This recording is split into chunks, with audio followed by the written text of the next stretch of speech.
The first time my sister Olivia pushed a hot curling iron into my back, I was 12. I screamed so loud the neighbors called the police. My mother told them I had a tantrum because I wasn't allowed to go out. They left. I didn't. That scar still runs like a lightning bolt beneath my shoulder blade. I remember the burn, the hiss, the smell of my own skin. But more than anything, I remember the silence after. Not concern, not panic, just my mother's voice from the other room. Clean that up before your father gets home and stop screaming like a stray. Please subscribe to our channel and tell us in comments from where are you watching this video. My name is Kelsey. I'm 26 now, but I've been burning longer than I've been breathing. Olivia was always the golden one, captain of the cheer team, blue eyes like frozen lakes, a cruel Barbie with mom's smirk and dad's fists minus the subtlety. Every time she hit me, I was told I provoked it. Every time she lied, I was told I must have misunderstood. When she got caught shoplifting, they blamed me for not stopping her. When she threw a chair at me at 14 and it chipped my tooth? Well, Mom said, lighting a cigarette at the dinner table, you do talk back a lot. Dad didn't say anything. He rarely did. Just a nod at Olivia and a head shake at me, as if disappointed that I hadn't ducked. But nothing, and I mean nothing, prepared me for what happened the night she branded me with an iron. I had come back home for one weekend. One. My landlord was doing fumigation, and I couldn't afford a hotel. I hadn't been back since I moved out at 19 after Olivia slammed my head into the bathroom mirror for stealing her shampoo. Mom said the blood was for show. Dad asked if I bled on the floor. But this time I had my guard up. I packed light, kept my head down, said thank you through gritted teeth and stayed out of Olivia's way. It was going fine, until the second night. I was ironing my only decent work shirt in the laundry room when Olivia barged in, drunk off 2 wine coolers and God knows what else. She glared at me like I'd trespassed. Did I say you could touch my iron? It's Mom's iron. She smiled that knife smile. No, it's mine, like everything else in this house. I'm just finishing, I said, trying to stay calm. You always were a jealous little parasite. She took a step closer, still trying to act like you belong here. I looked down at the shirt. Steam hissed. My heart was beating through my chest. Walk away, Olivia. Wrong words. In one fluid motion, she yanked the cord and slammed the hot iron against my arm. I screamed. The iron clattered to the floor, but the burn was already carving through my skin like wildfire. I fell to my knees. She stood over me, triumphant. Footsteps thundered from the hallway. My mother appeared. What the hell happened? She attacked me, Olivia said immediately, pointing at me, her voice calm and rehearsed. I didn't, I choked, my hand still clamped over the sizzling wound. My mother looked at Olivia, then at me, then her mouth twisted. That's what trash gets for existing. You deserve worse. I couldn't speak, couldn't breathe. My own mother had just watched me get burned and told me I deserved it. My skin blistered, my vision blurred, and in that moment, something inside me didn't just break. It calcified, hardened, solidified into something colder than pain and sharper than hate. I didn't run. I didn't cry. I stood up. I looked at Olivia, her smirking lips. Then I looked at Mom, arms crossed, eyes full of boredom, not regret. I'll be out of your house in 5 minutes, I said. But this time, I'm not running, I'm remembering. Mom scoffed. You think you scare us? No, I said quietly. But soon, you'll learn that even a parasite can leave you hollow. I left the shirt behind, but I took something more important, the truth.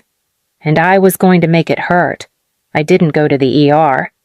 I went to the pharmacy, paid in cash, wrapped my arm in gauze in silence. I didn't go to the cops. That wouldn't work. Not where I lived. Not when Mom had friends on the local board and Dad still ran weekly poker nights with the police chief. But I didn't go back to my apartment either. I went to my friend Rachel's house, someone who had seen enough of Olivia to know I wasn't being dramatic when I showed up, pale and shaking. She gasped when she saw the burn. Jesus, Kelsey, what the hell? I need your help, I said, steady. Not to fix it, to flip it. Over the next few days, Rachel became my lighthouse. We sat in her kitchen, piecing together every memory, every incident, every proof I had ever collected but never used. Old texts where Olivia bragged about slapping the loser straight. A voicemail of my mother laughing, saying, "Kelsey always bruises like a peach. It's so easy to get under her skin."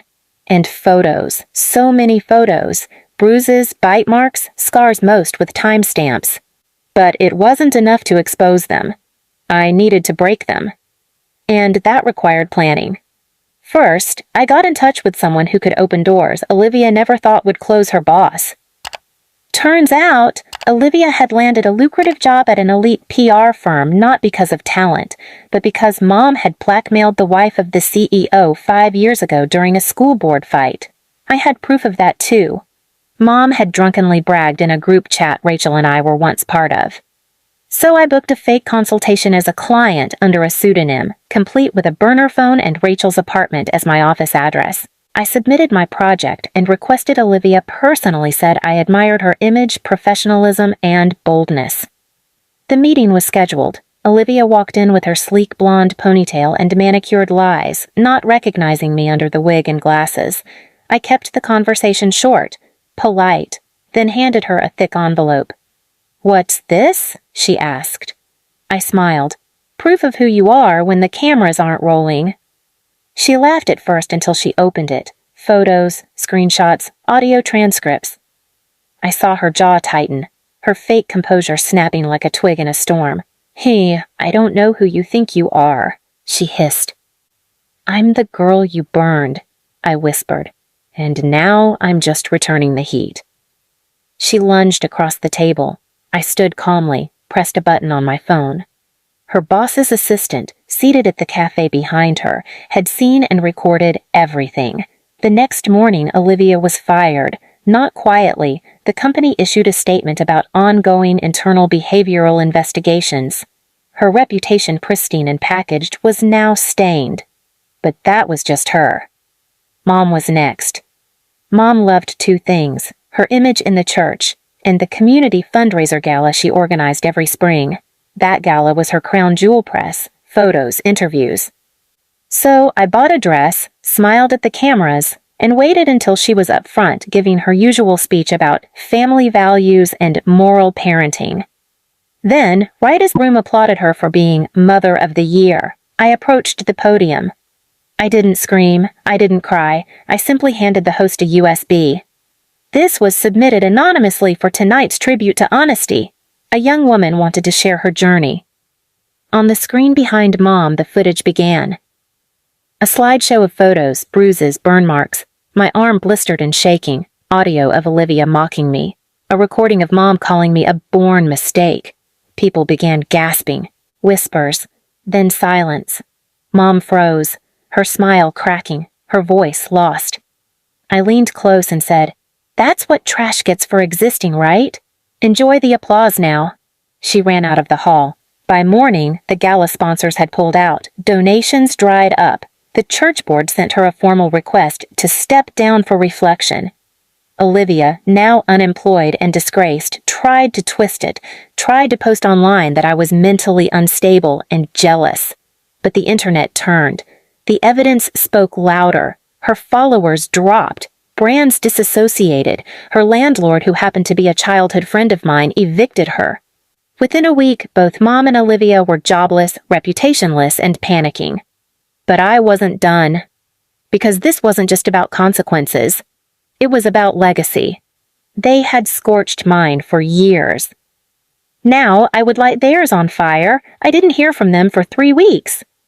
Not a text, not a call, not even a passive-aggressive email. But I heard about them.